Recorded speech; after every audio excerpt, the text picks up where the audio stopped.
Bonjour, belles âmes, beaux esprits, Marie Malaya. Je suis heureuse de vous présenter cette nouvelle chaîne à vocation plutôt spirituelle.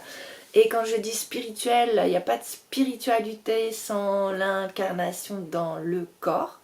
Donc je suis Marie Malaya, danseuse, chorégraphe, facilitatrice d'ateliers. Et cette chaîne s'appelle Marie Malaya facilite la vie de vos rêves. Et oui, j'ai eu l'audace, mais l'audace, on n'en manque pas aujourd'hui. Donc, je suis heureuse de vous présenter cette chaîne dans cette vidéo numéro 1. Cette chaîne va se dérouler en des séances qui viennent comme ça au gré de mes élans. Et j'avais envie de vous donner une structure parce que cette chaîne et ces interventions sont corrélées aussi à des accompagnements individuels et collectifs. Et ces individus, ces ateliers sont structurés par le Life Art Process, par d'autres techniques qui viennent du Japon, qui viennent d'Inde, qui viennent d'Amérique latine, d'un certain chamanisme descendu des Incas. Je ne suis pas là pour parler de la technique et il y a encore beaucoup d'autres apports. Je suis là pour vous parler de structure, de comment ça marche et de quoi je parle. Donc ces ateliers ou ces sessions en ligne vont se dérouler en 5 temps qui sont les 5 temps du processus en 5 temps du Life Art Process et 7 mouvements qui sont les mouvements de l'âme qui sont corrélés aux parts d'ombre qui sont révélées. Donc je vais vous détailler. Donc un peu plus loin. D'abord, je vais vous donner la thématique de cette chaîne. Dans ce temps de sidération que nous vivons, nous sommes après 2 années, donc depuis 2020, mars 2020, nous avons été complètement manipulés, sidérés, réduits à néant par des informations qui nous soufflent le vent et son contraire. Et donc si on essaye de se fier à notre raison, à ces schémas que nous avions avant, eh bien nous perdons la tête comme une girouette. Donc c'est pour ça que je parle de sidération. Je pars du principe que tout le monde est ok avec ça. Si vous n'êtes pas ok, passez votre chemin puisque je continue en fait à développer le fait que nous avons besoin, nous avons l'élan d'aller vers un déploiement spirituel et de prendre de la hauteur pour comprendre ce qu'il se passe. Et voilà, tout ce qui est raisonnable, scientifique, logique est mis à mal. Donc, dans ce processus que je vais aborder, une ligne directrice, c'est que nous sommes renvoyés en fait à nos blocages, à nos peurs, à nos parts d'ombre, aux parts non visitées de notre être. Pourquoi ? Parce que ces parts d'ombre sont en fait des réservoirs d'énergie. Si nous allons regarder nos peurs en face, regarder nos freins, regarder aussi nos projections qui nous permettent de nous envoyer dans l'avenir mais qui ne nous permettent pas d'être ici et maintenant, eh bien si nous allons voir tout ça, nous avons la chance de pouvoir récupérer éventuellement de l'énergie, la réintégrer à notre corps, récupérer de la foi, récupérer de la joie, de récupérer de l'amour, récupérer de la compassion, tous ces sentiments très très hauts qui nous permettent de vibrer haut, de traverser ce moment et surtout de nous enrichir, de ne pas nous durcir, de nous adoucir, de nous rendre plus tendres, plus aimants et plus compréhensifs par une sagesse du cœur. Donc c'est pour ça que c'est intéressant. Alors, ce processus en 5 temps, il est fait de 5 moments qui sont des moments cliquets. Alors j'aime bien utiliser cette cloche. Les moments cliquets, c'est le moment où il y a eu un avant, où on est pris dans des choses. Et ce moment où on sonne la cloche, c'est le moment où on passe après. Alors, il y a 5 moments. Il y a le moment de l'identification, le moment donc où on va comprendre de quoi il s'agit, le moment de la confrontation ou conflit, mais n'ayons pas peur de ce mot, c'est juste une rencontre forte, de corps à corps, avec cette part d'ombre. Nous avons ensuite un temps de transformation alchimique, intérieure, par le mouvement, le travail des cellules, le travail des éléments à l'intérieur du corps, et l'ombre devient lumière et gagne en fait ces parties-là. Mais c'est pas fini.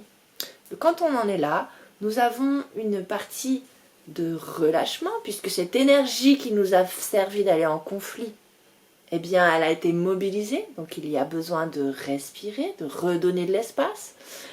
Puis, nous sommes à la 4e partie, il y a un moment d'intégration dans nos vies. Donc un moment où nous passons du monde métaphorique dans lequel nous allons travailler au monde de la vie, qui est le monde de tous les jours, de nos quotidiens à chacun d'entre nous. Voilà, ça c'est le processus en 5 phases. C'est le processus, entre autres, un des processus que j'utilise. Et c'est un des processus qui est à l'œuvre pour transformer chacune des 7 parties, maintenant que je vais vous exposer, les 7 parties qui nous coupent de notre réalité, de notre essence. Donc ces 7 parties partent de peurs qui sont en fait des besoins dont nous sommes coupés, de sources dont nous sommes coupés, ou de besoins qui ne sont pas honorés. Voilà, nous allons donner notre énergie à des croyances qui nous coupent de la réalité de qui nous sommes et qui nous maintiennent dans la matrice 3D, comme on peut dire, comme on peut lire partout. En fait, la matrice 3D, c'est-à-dire la matrice artificielle qui nous a fait croire que nous étions coupés de tout ce que je vais vous citer après. Alors, en premier, il y a la peur de l'abandon. Cette peur de l'abandon, elle est corrélée, quand on l'a récupérée, à la richesse du cœur, à l'abondance. C'est drôle, abandon, abondance, vous voyez qu'il y a une corrélation. En deuxième, il y a la peur du rejet et de l'exclusion. Donc, on peut avoir peur d'être exclu d'un endroit, peur d'être exclu d'une relation, peur d'être exclu d'un lien affectif fort, d'une appartenance sociale, peur d'être exclu d'un contrat, d'un travail, d'une place, peu importe, c'est toujours la même peur du rejet et de l'exclusion. C'est la fuite, c'est aussi, voilà, ce rejet. Alors, toutes ces peurs, si on les renforce, elles vont donner des choses très très difficiles et cristallisées à l'intérieur de nous. Et si on les laisse se cristalliser, elles vont donner des pathologies. Donc ça, je détaillerai dans chacun des chapitres qui vont traiter chacune des peurs et chacun des 7 points. Aujourd'hui, je vais juste vous exposer en gros ce que c'est. Donc, quand on a peur du rejet, de l'exclusion, et qu'on amadoue cette peur-là, alors on va être enraciné, c'est-à-dire qu'on va gagner, on va être enraciné, on va être prospère à sa propre essence. Troisième peur, le manque. Voilà, de ne pas avoir d'eau, de ne pas avoir de nourriture, peut-être aussi de ne pas avoir de logement. Voilà, c'est lié au fait d'avoir. Manque d'avoir, manque d'argent aussi. Et du coup, évidemment, quand on exagère, ça donne une peur panique de manquer tout court, et donc de se retrouver comme le bébé qui manque de tout. Mais quand on guérit, quand on cautérise, ça donne de se sentir nourri, abreuvé, donc de sentir que nous sommes connectés à notre esprit et à la source, et que nous ne manquerons jamais de rien. Ça donne que l'on peut aussi rajeunir. Rajeunir pourquoi? Parce que le fait d'avoir peur de manquer, c'est le fait d'avoir peur d'être mortel. Et le fait d'avoir peur d'être mortel, c'est le fait de vieillir vers la mort, en fait. J'exprimerai ça au cours de ce chapitre. La quatrième peur, c'est la peur de l'impuissance, c'est-à-dire d'être coupé de sa capacité à agir sur le réel. Et cette peur d'impuissance, elle va nous amener à une faiblesse, une incapacité et voire une dépressivité de soi-même, puisque le manque de puissance, c'est le manque d'action, et quand on ne peut pas agir sur sa vie, alors on se sent totalement dépressif. Et si on va guérir ça, c'est très intéressant, on va récupérer de l'assurance en soi-même, de la sécurité, de l'assurance dans la vie, et on va être et assumer les choses qui arrivent. Voilà. Donc j'en suis à impuissance. Donc, cinquième point, c'est la peur de ne pas accéder. Alors vous me direz, ça paraît proche, mais il a bien fallu faire des familles pour pouvoir traiter précisément ce dont il s'agit. Donc, ne pas accéder et ne pas avoir sa place, voilà, dans le monde. Alors ça, c'est une chose qui nous met dans l'errance. Je l'exprime dans une des vidéos qui va venir. Mais cette vidéo sur l'errance, elle est un peu différente parce qu'elle est beaucoup plus généraliste, elle est beaucoup plus reliée à l'époque christique. Donc c'est pas de ça qu'il s'agit. Là, je parle du fait de perdre le pouvoir. Le pouvoir est lié à la place. Le pouvoir, il faut que vous visualisiez un corps enraciné dans la terre et ces racines le connectent à une énergie de la matrice Gaïa, la matrice terre. Et cette matrice nous donne la possibilité et le pouvoir de régner sur notre domaine. C'est le rôle du roi et de la reine qui, eux, sont souverains dans leur domaine et qui peuvent, c'est toujours relié à un territoire, vous vous rendez compte, qui peuvent, par cette reliance à la terre, diffuser un pouvoir dans le monde. Et donc, le fait de diffuser le pouvoir, c'est le pouvoir de faire, c'est le pouvoir de dire, c'est le pouvoir d'exister et d'acter. Donc, quand cette perte de pouvoir, cette peur de ne pas accéder au pouvoir est guérie, cautérisée, eh bien, on apprend à savoir faire les choix de là où on met les pieds. On apprend à trouver les moyens et à agir dans le sens de la prospérité. Donc c'est très utile. Sixième point de ces 7 points, il s'agit de la peur de ne pas être reconnu. Ne pas être reconnu pour qui je suis. Et cette peur est terrible parce qu'en fait, elle nous met et elle nous coupe totalement de notre essence, de qui je suis. Donc vous voyez chacun que les problèmes égotiques de briller, d'exister sur les réseaux sociaux, de faire son intéressant, d'être apprécié, de briller, d'avoir plein de likes, tout ça c'est corrélé au fait d'avoir peur de ne pas être reconnu. Et quand on guérit ça profondément en soi, puisqu'il s'agit vraiment d'un travail intérieur, eh bien nous pouvons récupérer d'accéder à tous les possibles, oui vous avez bien entendu,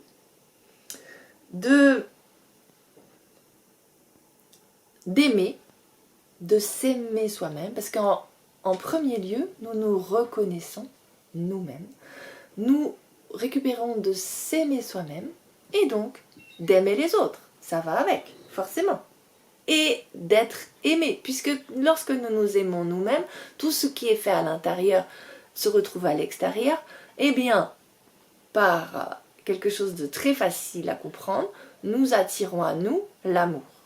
Donc, Si vous cherchez l'amour, si vous cherchez la reconnaissance, aimez-vous vous-même, nourrissez cet être suprême que vous êtes et vous allez attirer à vous l'amour, l'amour de vous-même, l'amour des autres et l'amour de vous-même envers les autres. Voilà, c'est ce qui nous relie à l'amour universel.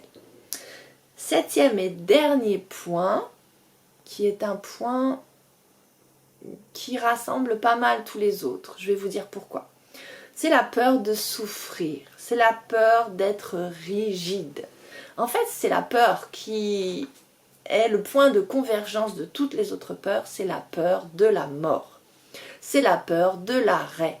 C'est la peur que tout ce qui est jouissance dans ce monde s'arrête et soit transformé par de la souffrance. En gros, c'est ça. Donc, cette peur de mourir qui est comme un spectre épouvantable qui règne en permanence au-dessus de nous, lorsque nous apprenons que la mort en fait n'existe pas, elle n'existe pas pour notre esprit et pour notre âme, mais elle n'existe pas non plus pour notre corps. Notre corps se régénère en permanence. Notre corps se transforme en permanence. Notre corps peut redevenir poussière pour régénérer la vie et pour la refaire pousser sur terre. Mais il y a aussi d'autres moyens dont j'ai pas envie de vous parler là. Eh bien, quand nous apprenons à amadouer cette peur suprême qui contient toutes les autres peurs, cette peur de souffrir, nous récupérons l'équilibre constant de la danse de la vie. Donc nous apprenons à nous remettre dans le mouvement de la vie, le mouvement de la transformation et de la régénérescence de la vie. Nous apprenons à accueillir et danser la danse de la transformation perpétuelle, puisque la vie est transformation. Et c'est un cercle vertueux qui s'installe. Et donc, plutôt que de... Parce que la peur de la souffrance et de la mort attire une rigidification, une assurance contre tout, contre toutes les autres peurs, qui en fin de compte donne le fait que nous nous figeons, que nous sommes en retrait et que nous ne diffusons plus rien.